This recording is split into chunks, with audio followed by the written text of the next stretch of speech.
I have a client that says, we don't need you guys to write business plans anymore. I can just ask chat. Absolutely, you can. I don't make that much money off business plan anyways. go ahead. But if you're looking for how do you execute with the human touch, I challenge anybody right now to go into chat and get a business plan for your business and look at how generic it is. Does it give you the substance you need? Tell us a little bit more about your past experiences. I've done my MBA. My brother did his master's in architect, and my dad investing in us, thinking that one of us would take over, and neither of us did. Poor guy, like 70-something, still working. Sorry, Dad. Every time I try to rush through deals or skip steps is when I get myself in trouble.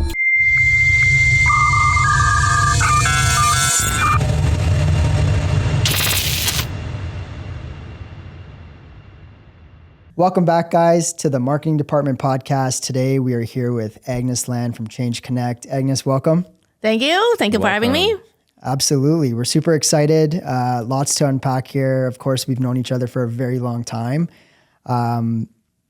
Aziz, I think I want you to kind of start the conversation here, just because I feel like I know a lot of Agnes already, so I don't want it to be, biased in any way, but obviously I'll tap in where I can. Yeah, let's do it. Agnes, again, thanks for joining us at the Marketing Department podcast. She drove through 5 p.m. Toronto traffic, made it here. And yeah, we're super excited to be sitting with her today in the studio space. So we got to meet at one of your biggest events of the year at the Change Connect Awards. Just seeing you in your element and just seeing the community that you had built of all these small to medium-sized businesses from around the GTA was really exciting to see. So, that's obviously something that Change Connect, which we'll have you elaborate on in a moment, what it is, the background, your place in it, et cetera. But seeing you in that element at this award that you're doing, what were all the steps from a decade past leading up to the actual awards? Like, how did you get to where you are? Let's kind of give us the little blueprint. Sure. I think started probably 8 years ago now, where a bunch of us, right, much smaller than where we all are today, trying to figure out, hey, how can we pull together our marketing budget to do something and then make it so that we can provide value for the customers, but also sort of make it a lead sharing platform so that, the 6-7 companies can sort of have a very easy way of sharing leads and bringing value to the table. Mm-hmm. That's kind of how this started. It was actually a pull marketing expense kind of thing. And then how do we create value? Yeah. What I loved about the awards and the immediate thing I noticed right away, sometimes when you walk into like a corporate type of event, it could be a little awkward and whatnot. But what I realized was everybody at the awards were super, super friendly. And they were just so open to chatting, having conversations. They were genuinely curious, even at our prospect booth. Yeah. People were coming by asking us what we do. And it was just, it actually felt like a community. Yes. And I very quickly felt like I was a part of something bigger. Yes. That's what I love about Small and Mighty. I always tell people around, I say, come to Small and Mighty. Because I go networking a lot, like you guys do too. And sometimes you walk into this room, it's a little awkward. Or you go into this room and like, this is not the right audience type that I'm chasing after. For sure. Different vibe. And so it's tough to find a good networking event. So, we started the way we started, but now it's truly transformed into a community. A classic example, not the one that you went to in May, but the one in October. I have 2 clients. They ended up, I wasn't even introducing them. They end up sitting on the same table. Mm-hmm. One of them is a honey manufacturer. The other one is a gym owner. So I'm like, there's no way I am known to be a connector. Yeah. There's no way I would have even thought that they could even come together and they came together on their own at the Small and Mighty. They sat in the same table and now they have a product line together. Wow. And I'm like, holy shit. Wow. That's the power of Small and Mighty. Yeah. What kind of product? They are doing a beverage to I don't know. I'm not a gym person. To rejuvenate, I guess, and after a workout, and how honey can help. And I'm actually seeing quite a bit online now.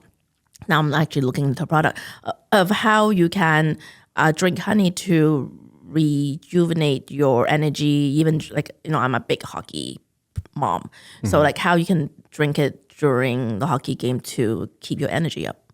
Oh wow! Wow, I didn't know that. That's incredible. Yeah, we met like a plethora of different types of businesses. Like one of them, I think, was like an HVAC company and like cooling systems. There was, I think, a medical distribution company from North York. Edmund from Mashita Ramen. That's right. There's like a variety of businesses, and it was really interesting and cool to hear your stories, their stories.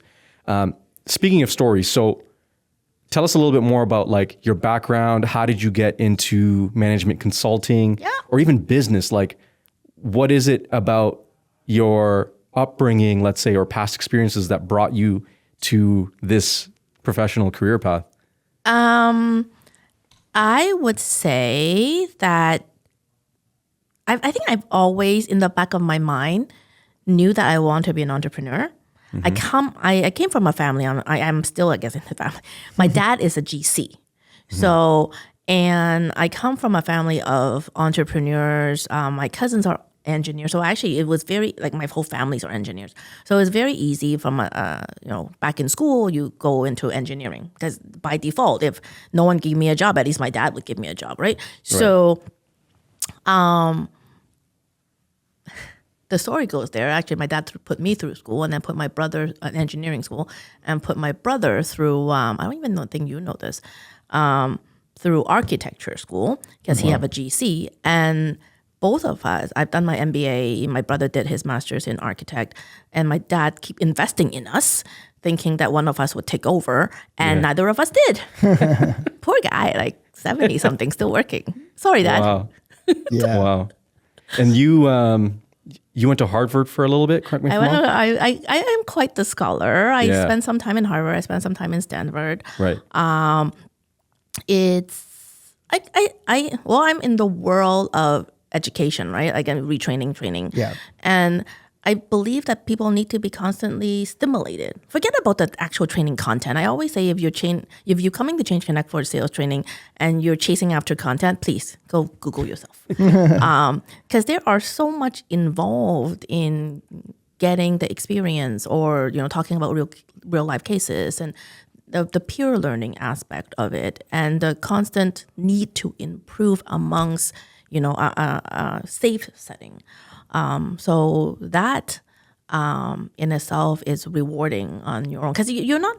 I mean, I have a client right now that we're working with. They run a dance school, and in the dance world there is the whole competition part, right? Parents are crazy, with dance competitions, but then there is the, I don't care about beating others, but I want to make sure that I beat my personal best every time. So you have to see what kind of learner you are to be excited about how you go in and improve. Because it's not just a matter of not improving yourself, right? Right. It's sure I can know what I know 10 years ago, but if I don't keep improving, I'm not at the same pace as I was 10 years ago. I'm falling behind. And especially in today's world where there is so much advancement opportunity, you're quickly falling behind if you stop learning, right? Oh, yeah. Absolutely.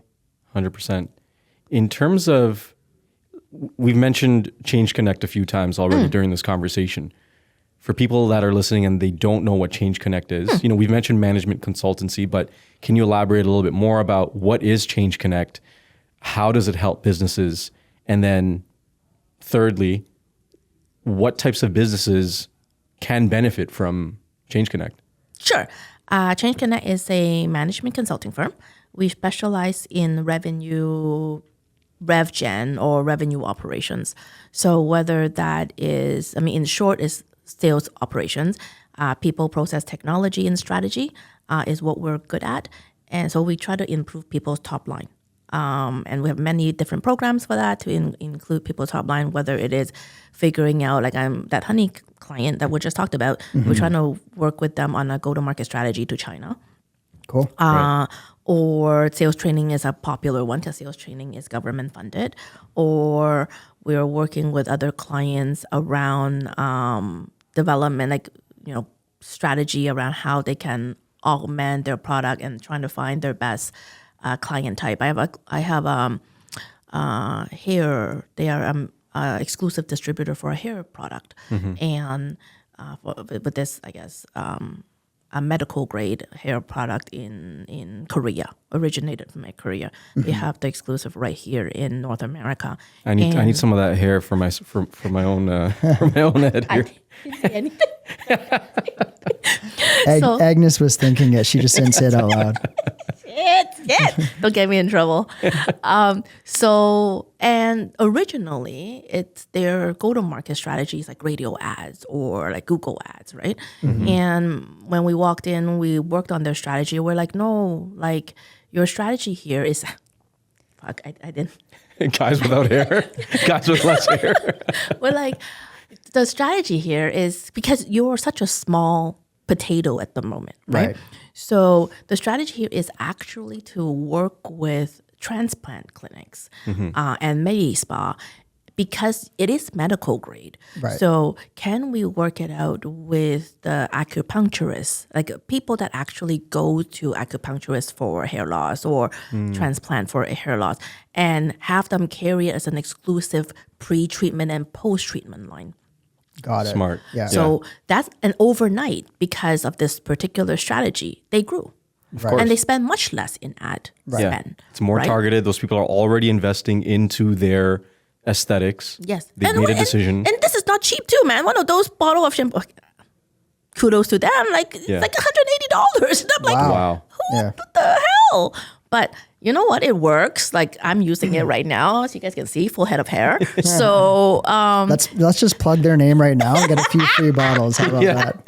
Product drop.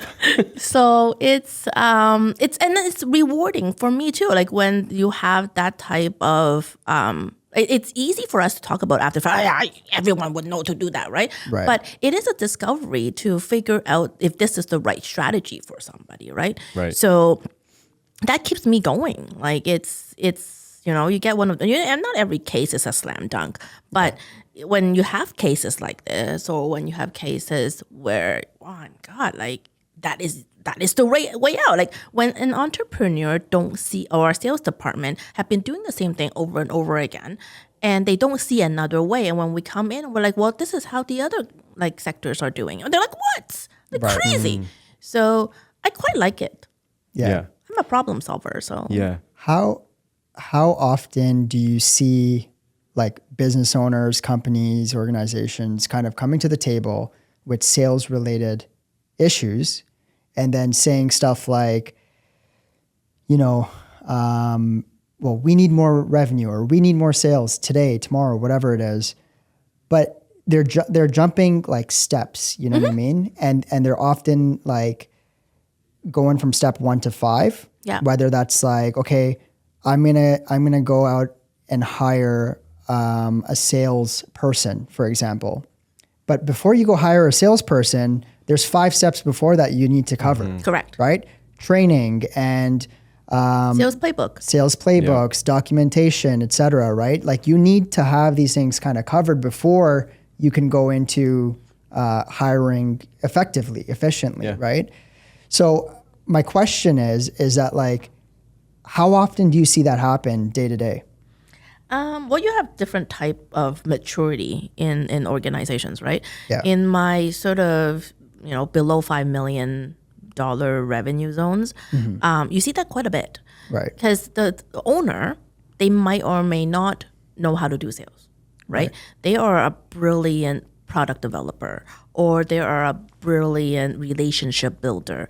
So they know how to get to the first million, maybe the second million, maybe the third million. But after that, they see a plateau, right? And then they're like, well, I can only do so much. I only have 24 hours in a day. Let me go hire another salesperson now. Right.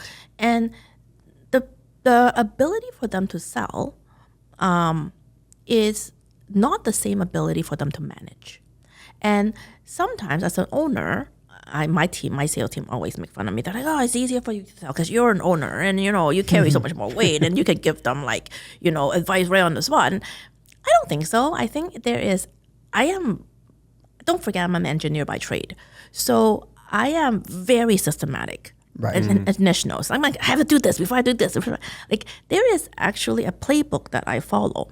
It's just, I have to say, I'm a lot more disciplined than a lot of salespeople I know. Right. So my follow-up routine, right now, a lot of it's done through automation, but my follow-up routine, my relentlessness of, like, if I find an opportunity that I have to go resolve it, or I like to have difficult conversations. Like the other day, I was having a conversation with a potential client, and I knew, like, see, this is when I know, like, I wanted to close the deal faster than I should. Right. And I skipped some steps. And lo and behold, the deal did close. But then the client came back in a week and said, oh, I have to think about this. Right? So, and I'm like, and I booked a conversation with her right away after I got that email.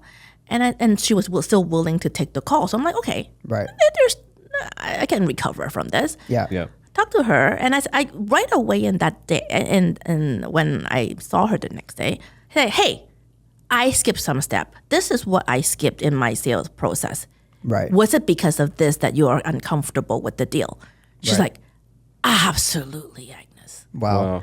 And then I'm like, you know what? Let's not rush through the deal. Right. Let's spend another 2 weeks to rescope the work. Right. And then let's go at it again, okay? She's like, that would make me feel so much better. Yeah.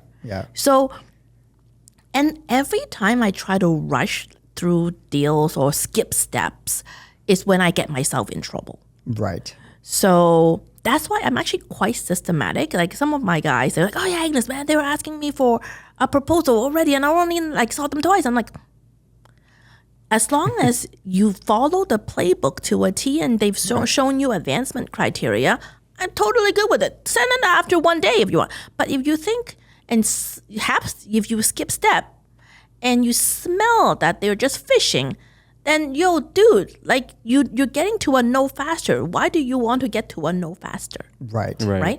So it's having those conversations. But going back to my original point, not every fantastic salesperson is a fantastic sales manager. Right. So my below $5 million company runs into a lot of that issue where they don't know how to have a repeatable, scalable sales process in place, and they rely on the fact that they hire right. Now, that brings another issue. Sometimes they hire right, great. Sometimes they don't. And then now this particular generally business development role is a revolving door. Right. Right? So then they're like, oh man, these salespeople, they suck. Or like, oh my God, why these salespeople have no loyalty? Well, guys, like you have no onboarding process. You have no good compensation structure to align their goals. You don't give them instruction. You just tell them to go out and sell. Well, I don't know. There's no what process. Are they selling? How are they selling? They're not set up for success. At all. Yeah. And maybe even the company's not ready to scale either, right? Like in terms of processes and everything. So and the scary part is like where I sometimes go in and pick up the pieces is now they're a little bit bigger, right? Now they're at the $7, $10, $15 million. They have 5 really decent reps on their own, right? Yeah. And now they have negotiated 5 different compensation structure that is not in alignment with the company's direction at all. And we're like, oh shit, now I have to go and realign their compensation structure because now at $15, $30 million, they actually have a direction, right? Right. So these one-off comp plans no longer work. But then when you're taking or restructuring someone's comp plan, it's like you killed their mother. so it's like, holy shit, like, so we have to go pick up the pieces, right? Yeah. So let's talk a little bit about like how we met, right? Which is an interesting story. We hired you as our management consultant at one point, and to help with sales trainings and all that kind of stuff. So What was that experience like? Obviously, we didn't know each other back then, and we've become great friends and colleagues today. But what was that experience like for you then? I think I was probably, like 20 years old at the time. Wow. When we had met. But what was that experience like for you, going from Anish back then to like today? And what's that look like? What did that look like for you exactly?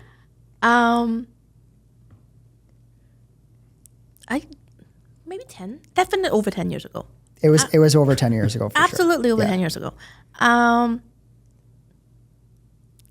Absolutely, the number one thing is, wow, not only is this dude handsome, right? Have to plug that in. Not only is this guy handsome, but this guy is driven. I think that's the word I would use for young Anish. Very driven. Know what he wants. Like, I still remember when, the rest of your company leaves, right? They were leaving. And mind you, you built a really good culture, to be fair. And when I'm talking about like people leave, I'm not talking about people leaving at 4. Like, people are leaving by 8 o'clock.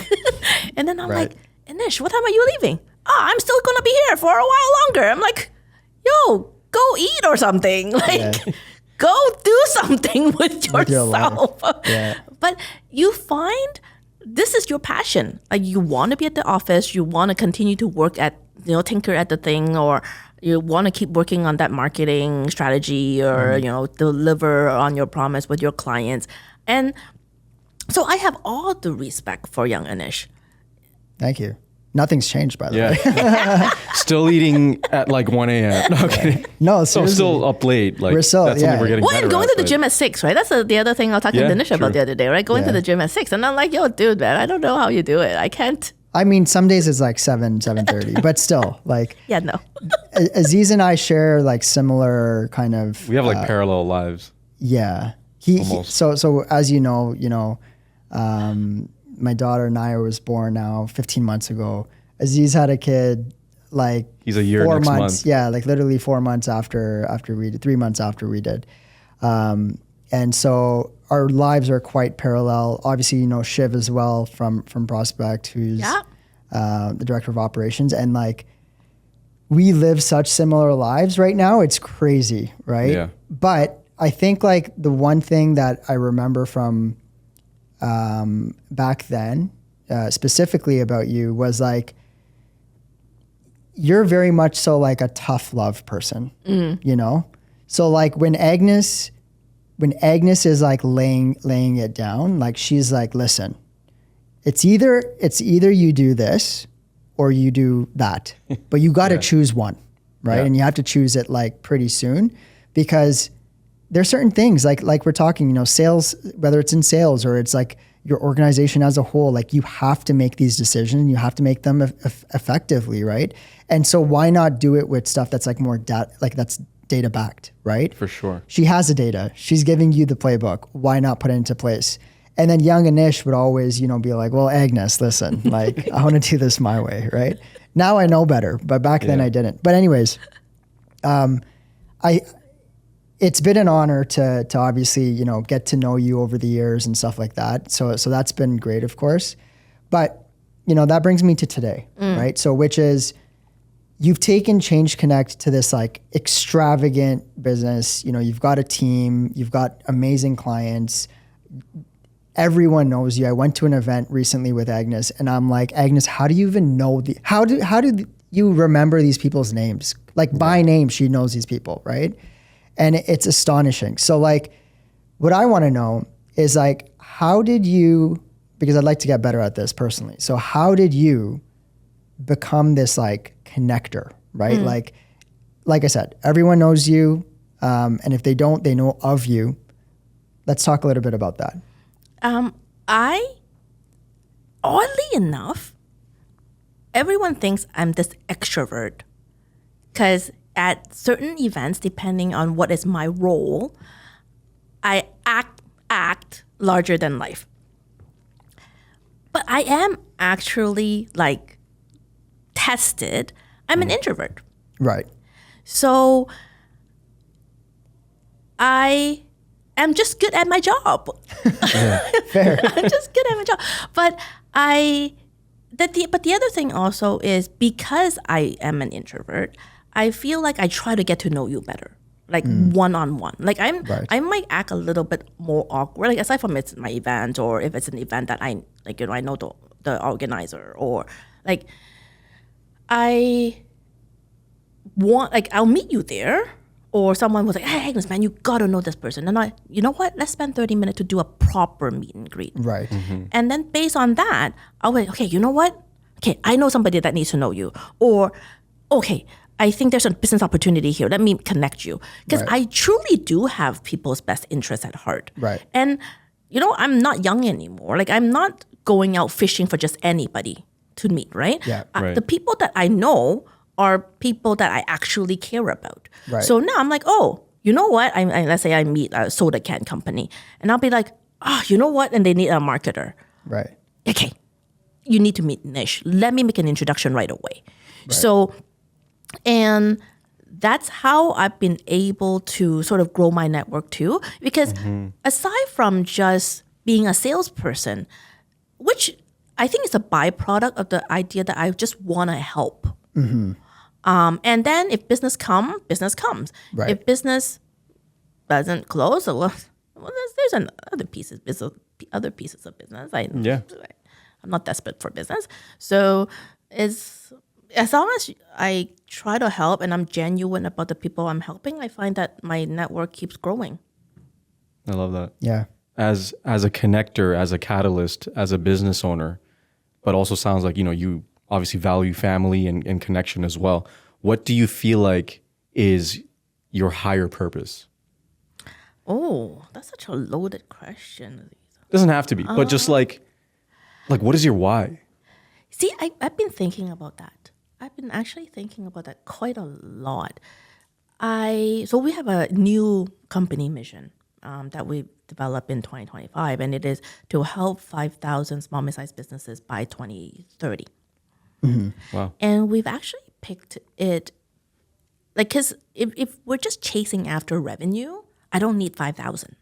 Right. I can pick 500 that I really want to work with, and we will still be very rich. Right. So when we unpacked it as a team, and I developed it with my team, I didn't do it in isolation. So when we unpack that message, we're trying to say, hey, I don't care if you're big, I don't care if you're small, we're here to help. And if our KPI is having a reach of 5,000 that we want to help, then we have to be smarter about how we help the smaller ones that can afford us. Because there are definitely people that we know we can make an impact that can afford our rates.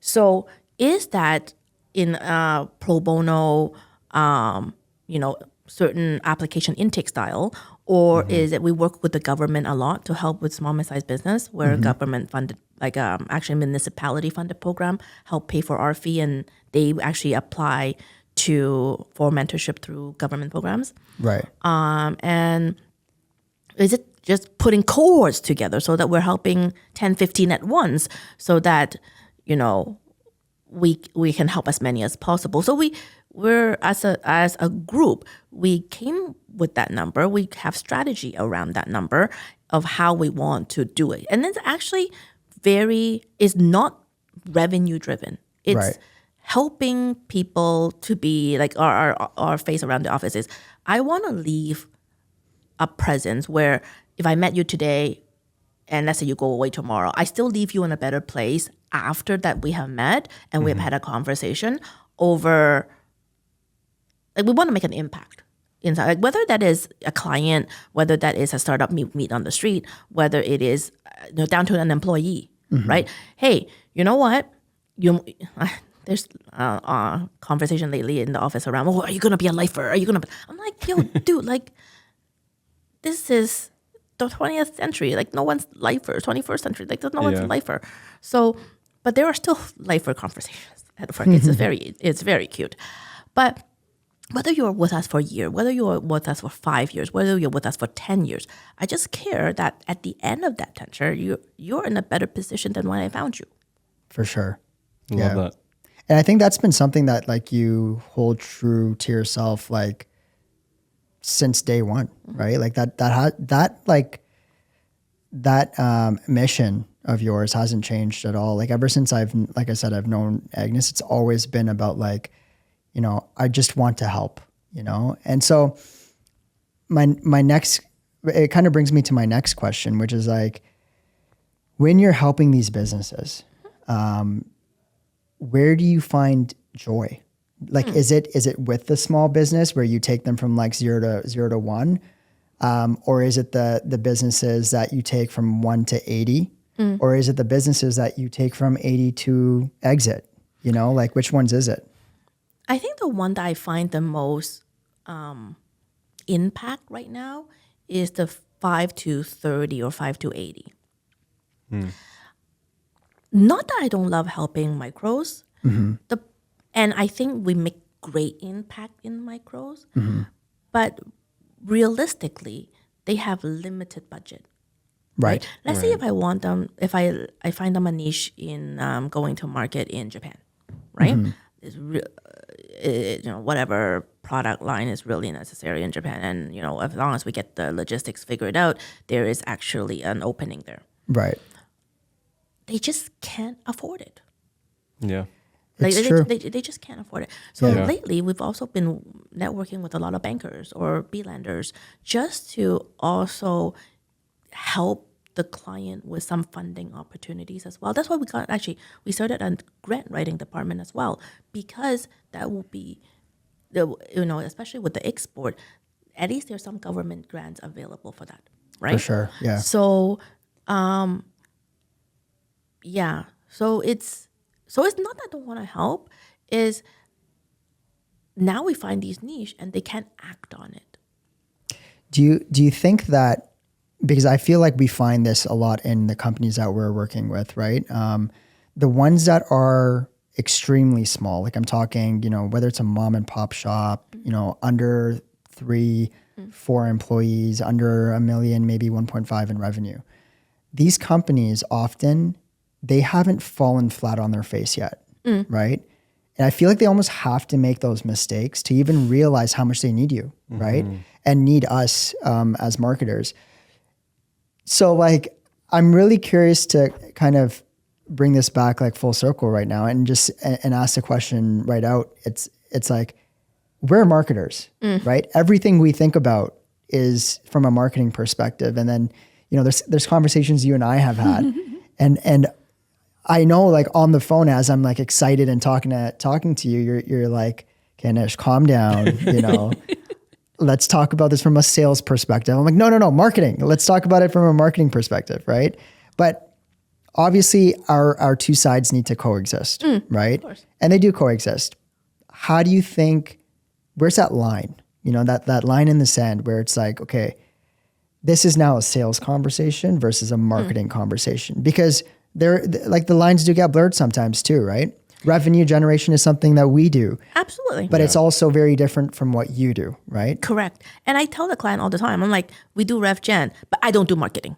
Right. I don't do marketing. And the way that, and you're right, like it's so hard like to define what is sales, what is marketing. And the best way I've been able to explain to our clients is that marketing, I view, is a one-to-many relationship. Like you can have 17 different avatar that you deal with, 17 different messaging, but it's not like you're speaking to 17 groups of people, right? The marketing message will resonate with 1,000 people or 1,000 companies that you have identified in this avatar. Right. Yeah. Versus sales, when you lob it over the fence to me, it's more a one-to-one relationship. Now I found a specific case that I want to work on. There's a specific, you know, product that I'm selling or a solution I'm selling, and how can sales carry this over to the finish line? So I've been able to use that as a way to explain a one-to-many relationship as a marketer, one-to-one relationship on the sales side. Yeah. That makes a lot of sense, actually. It does. Like as marketers, we do have to, you know, there can be specific messaging to different niches, cohorts, demographics, but it is generally you are casting somewhat of a more wider net. And then sales, like you said, it's more in the minutia, nurturing For and sure. building community that way. Yeah. No, that makes a lot of sense. And you need both. Yeah. Right? Where I go into an organization where they have both marketing and sales department, my biggest headache is, well, they don't align. Like I have marketers running their campaigns and then the salespeople don't even know about it. Right. And I'm like, oh. We see that all the time. Like, Oh, yeah. Yeah. We see that all the time with businesses, especially our like medium, large ones. Like they're all in their own world, right? Like when they're doing this, their day to day, they're just doing the day to day, right? And I think that over time, it impacts the business so much that they have to make a change. One thing that we've also noticed is AI is a big topic right now in sales, marketing, maybe even management consultant. Sorry, as a management professional consultant, services in general. right? Yes. So how has that changed kind of like your landscape, your vision, your approach to how you're talking to these businesses and approaching them day to day? You know what? I'll give you an example. Actually, I think this illustrates how AI is very disruptive to professional services firms. Because we write business plans as well. Right. So I have a client that says, oh, we don't need you guys to write business plans anymore. I can just ask chat. Right. And I'm like, absolutely, you can. Well, come down to what do you need that business plan for? Right. If you're writing a business plan for the sake of a bank loan application and you don't really care about the execution part, you just want a business plan to hand in your homework, absolutely, please. I don't make that much money off business plan anyways. Go ahead. Use chat, right? Because there is no real result needed. It's just piece of document. Yeah. Right? Yeah. But if you're looking for higher level strategy, if you're looking for how do you execute with the human touch or experience, right? I challenge anybody right now to go into chat and get a business plan for your business and look at how generic it is. Yeah. Right? Because that's all the information that you're crawling to get to the report. It looks fantastic. The words are well defined, and I bet you it's probably going to be no grammatical error either. But does it give you the substance you need? So Right. Yeah. what is it? If it's just for the bank, go ahead. But if you're looking to follow this to execute, to get you from 3 million to like 20 million, then you got to ask yourself, are you simplifying this a little bit? Yeah. And by the time you even, let's say you do want to go the path of feeding the GPT engine, Sure. all the information, all the context, all the data, sure, you could do it, but at that point, you might as well just actually do the application yourself too. Yes. It just has to, you have to figure out, again, like who it's going to be delivered to, but yeah, just like how it's being utilized too. But I think it kind of goes both ways though, right? Like from the time that we started this podcast, which was about 4 or 5 weeks ago, our first episode, in fact, we were like naively talking about AI and how, well, to be quite fair, we weren't utilizing AI even as much as we do today than when we did, 4 or 5 weeks ago.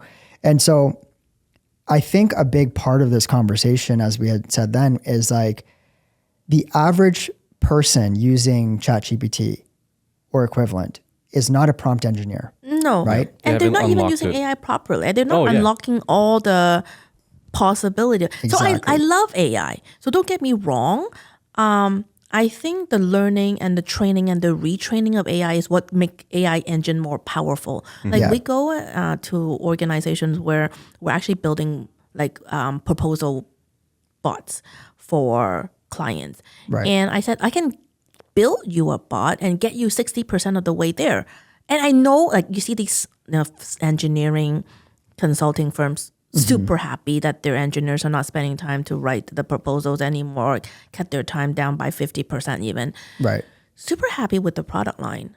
But my I guess advice to them have always been, okay, don't stop there. Right. Like, who are you going to get as your champion internally to keep this GPT going so that when I visit you in 3 months, the efficiency is now at 70% instead of 60%. Or how are you feeding information back? So when the landscape changes, because construction right now is not, it's not, it's trying times for everybody, right? But so it's how does that change the landscape and the wording of your proposals? But you can, a big part of it is the retraining piece. Yeah. Well, I think it's retraining. And then I also think it's just like, to your point, this tool will get you, and like Shez said the other day, this tool will get you from 0 to 70%, right? You still need a human to take it from 70 to 110, right? Yeah. And I think that's like the thing is like, if we're trying to provide excellence day to day, it's like we almost have to use AI to expedite the initial stages, like the fluff almost of generic stuff. The generic stuff. Framework, maybe. Yeah, the framework, the blueprint, the stuff that comes with, GPT out of the box. Yeah. But then there's got to be what we call the sauce, right? Yeah. And it's like the sauce can't just be GPT out of the box. Absolutely. It can be there, right? And eventually get to that point, but it can't be there out of the box. So I completely agree. We're starting to use AI a lot now at the agency, which is so funny because like 5 weeks ago, literally we were like, naively saying like, oh, it's not going to replace jobs. And now we're looking at it like, okay, this can totally eventually replace someone's job, right? Some, not, and we said it in a way where it's like, we're visionaries, we're creatives, certain roles, we can completely remove that first 70%. And it's usually the nonsensical stuff that we don't even enjoy doing, right? Yes. It's the 70 to the 110 that we actually enjoy.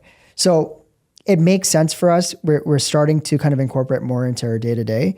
I think like what would be really cool to understand here as well is where you think like your team is headed, right? In the next little bit. So obviously you have consultants, you've got researchers and grant writers and all this, but where do you think that your team is going to eventually evolve?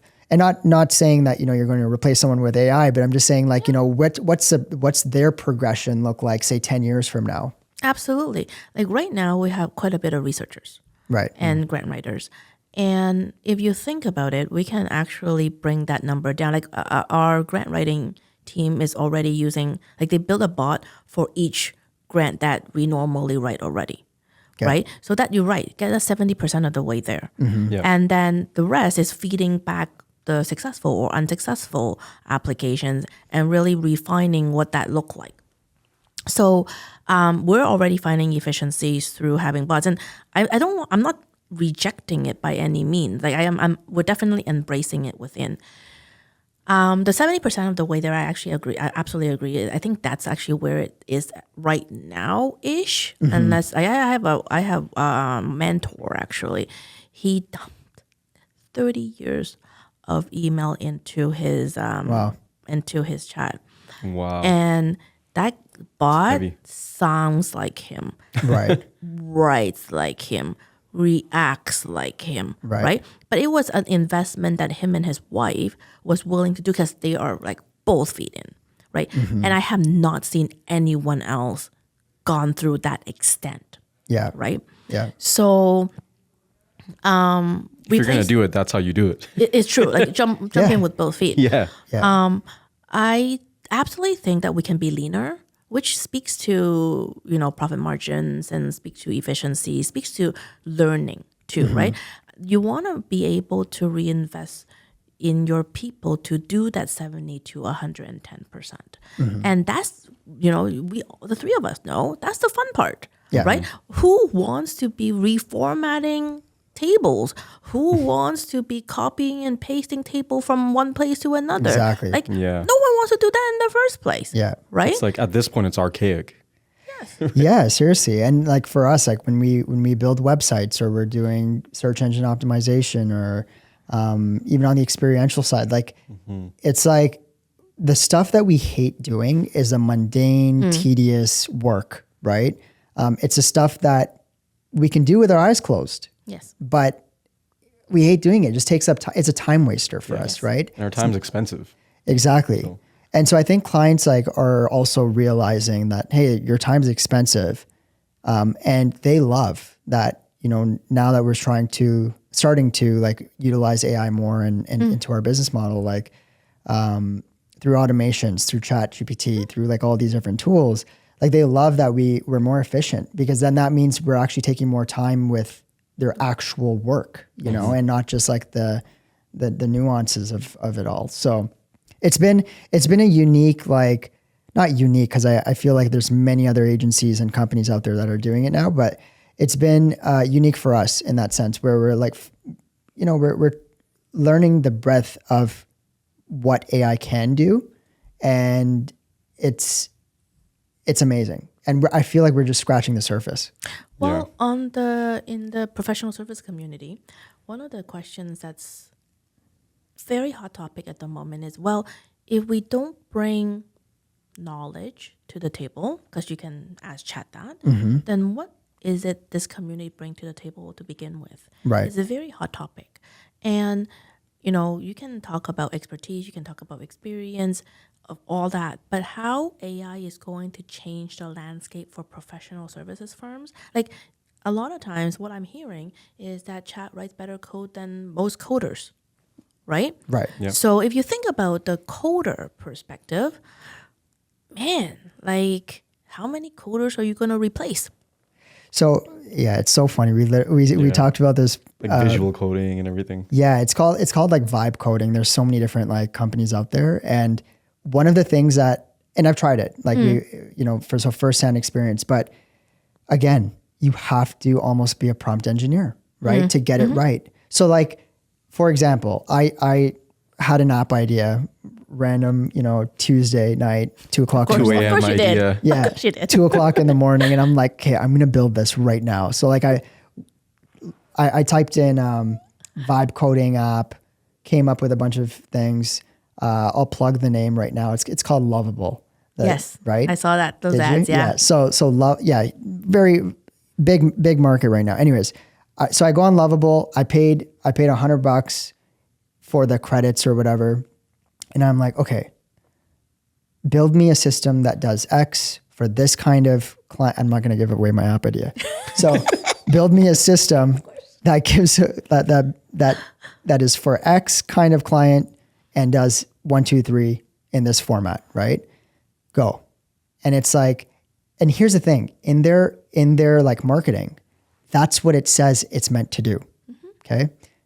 In theory, it does it. It builds out, like visually, it looks like, you know, a complete product until you start using it. Right. Yeah. So when you start using it, it's like, okay, well, you know, if it was a CRM, for example, if you can't, if it says email client, and when you click on email client, it doesn't email the client, then the app's incomplete, right? Someone's got to go in and set that up. Exactly. Make the connection. Yeah. And those are like the little like intricacies of this tool that does, unless you're a prompt engineer or unless you know code, you're not really going to get around it, right? And then, you know, I've been reading up on a lot of Reddit posts around this too, where it's like, how can we, like, this is an issue I'm running into on Lovable. How do I get around it? And then there's a bunch of people that are like, I just scrapped the whole idea. I started over, and then I ran into another issue. And these guys aren't coders, so they can't solve the problem, right? And that's the issue I find with that whole space. So will we get there? Oh, yeah. I think so, right? I think there will be a day where you'll be able to type in 3 lines and this thing will completely develop whatever you need it to develop, right? But are we there right now? I don't think so, right? I think a big part of it is also these companies trying to get to market faster, right? Yeah. You want to get to market, you want to get your name out there. So you put in a semi-flash product and see where it takes you, right? Yeah. I feel like all of this is still one big sandbox test, because they're, like you said, they're getting the product out there kind of half baked. It's working. It looks great, but it's like working in air quotations, right? Yeah. We're just giving it the data for them to keep refining in the background. And then maybe 6 months, even a couple of years later, then you'll have an actual completed product that will do what it's actually being prompted to do. But we're all just kind of feeding it our data right now. For sure. And I'll tell you, you know how long we have been feeding it data, whatever, tomato. You remember CAPTCHA from like Google? Oh yeah. Okay. So you know the ones where they would ask you to like select an image? Yeah. Right? Yeah. And it's like select the traffic light or whatever. Mm-hmm. You know, that was us feeding Google data for their AIs, right? I didn't know that. Yeah. So like we were literally training AI since 15 years ago. Like it's crazy to think about. And so like, anyways, you know, all of this kind of being put aside now, we're nearing the end of this episode. Why? Why? I know. I feel like we could talk for hours. That's not the real time, by the way. There's a clock in here that's yeah. I think ahead by like 20 minutes or something. Yeah, there is. But this brings us to segment 1 or 2. I think we could do. We can cut this part out, by the way. We could. We still have time. Do we? Yeah, I don't think there's anybody booked after this. Okay. Okay. I'm down to continue. I'm enjoying the conversation. I just thought we have to get out of here. I don't care one way or another. People don't want to spend this much time watching a podcast anyway. So you want to just trying to be real, you know? Yeah. No, like on average, like I think an hour or so is fine. But yeah. I think we can just keep it short. Like we could fly through the last 2 segments. Okay. Keep it like ended on like a high note, fun type thing. Cool. So start now? Yeah. Okay. What was segment 1 again? Segment 1 was the moment that you made them believe. Okay. So why don't you go for it? Cool. So Agnes, as a part of every episode, we do save a portion of the time to ask a question and have some fun together in terms of going back into your come up, picking out a story or a moment where you made them believe. And what I mean by that is, was there a moment in your personal or professional career where you've had to stretch the truth or finesse a story or just position yourself in a way where you said something and you had to double down on it and you made your first sale or client believe in you? Sure. You know what? We started the episode by talking about Small and Mighty. So I think I'm going to piggyback on that. Yeah. Like I mentioned, like Small and Mighty wasn't this noble, oh my God, I want to give back to the community thing, right? It was really like 6 much smaller company trying to make something of ourselves and pulling together like what little marketing budget we have to do something greater. And I have to say that, I mean, now fast forward like 8 years, it's a completely different story. But before, it was like people see these events, like we were having it in like really fancy places, like if you remember them, right? We were having it at like the Rogers like auditorium, or like we were having it at the Spoke Club, and we were like hanging out in the patios, and but and everyone think that this is like this huge thing. Okay, you guys can organize this, you guys must be like millions and millions of dollars on this, and you guys must be spending like your ad budget must be tens and $20,000 to run these events. We were doing it on a shoestring, but people thought all 6 like partners, people thought we were much bigger than we were because we were able to pull these off. Yeah. And in the beginning, definitely it added to our credibility, because I would invite clients or prospects to come, and they come and look at these events and they're like, yo, like these people know what they're talking about. Man, like they're, you know, people know them, people trust them. And so they've got,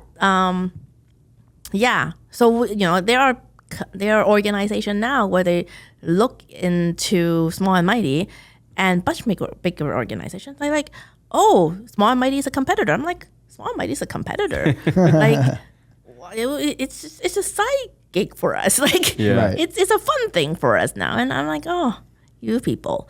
So Small and Mighty was definitely an interesting marketing play for us that turned out to give us a lot of credibility for such a small firm when, 8-9 years ago. Yeah. That's incredible. But it's all due to this aura, this image, this branding that you've created around Small and Mighty. Yes, Anish created for the Small and Mighty. Prospect created. But I mean, I think like, looking back that long, eight years ago, I remember that event. And it was one of those events where very early on, it was like, if you knew, you knew, right? Yes. And we didn't have a huge marketing budget. We didn't have all that. So it was like literally these 6 companies that would invite, 5-10 of their own clients to these events. And then, all together, you've got 40-50 people in a room. That was like the first event. And it was like, there were presentations and like, it was great. I think something that like I want to say about Small and Mighty too is the amount of, especially now, right? Yes. The amount of work that goes into it on the back end, people have no idea, right? No idea as to like how much work goes into event planning. But now the events are much larger. Yes. The people coming out, like the last event did 180? 180. I think our October one, let me put a plug in there. Yeah. Our October one is October 9th. We're expecting 250 to 300. Yeah. Wow. Which is amazing, right? Yeah. So to see the progression over the years has been amazing. And yeah, so it's just been great to kind of experience that growth over the years. Love that. Yeah. So let's maybe do a little bit of the Tagline Me session as our closing segment. So Tagline Me is a portion of our conversation where we're going to give you a prompt or a scenario or situation, and we want you to come up with a 1 to 2 word slogan right off the top of your head. Sure. We'll take turns going back and forth on it. Yeah, maybe we'll ask like 3 at a time. Yeah, that's cool. Yeah. Sounds good. So I'll start with the first one. When every department claims they're the growth engine. Sales is king. How about when the org chart is a mystery, even to leadership? You're describing every small, mid-sized business. When they ask for a 5-year strategy, but can't even execute 5 days ahead. What do you mean 5-year strategy? I only do 18 months now. I love that. Well, so much is changing, right? So I feel like that's a move. Yeah. When nobody knows who owns the customer. Fix your commission structure. Ooh, that's good. Yeah. When you realize the sales team is actually 3 teams with 3 agendas. Fix your commission structure. When everyone agrees in meetings and derails in Slack. Oh, I so want to say fix your commission structure, but I can't. Culture eats strategy for breakfast. Ooh. Good. I like that. How about when the CEO says culture matters, but hasn't talked to the team in months? Look up managerial debt. Ooh. Look up managerial debt. When operations runs on spreadsheets and vibes. Ooh. I actually agree with that statement. But I'm gonna make a twist here. But how is your execution? The last one for me is when they hire you to fix process, but you end up fixing trust. That's the way to go. When leadership asks for change, but everyone's allergic to conflict. Conflict is the basis for improvement. Yep. Okay, so this is the last one. When a founder brings you in, but won't let go. Then why are you paying me? I love that. I got other shit to do. Yeah. But you can continue paying. Yeah. Oh, man. Okay. All right. Pleasure. Are we good to go? Thank you so much for coming to the pod. And as you know, Anish and Aziz from the marketing department. We'll see you on the next one. We'll see you on the next one. Peace. Okay.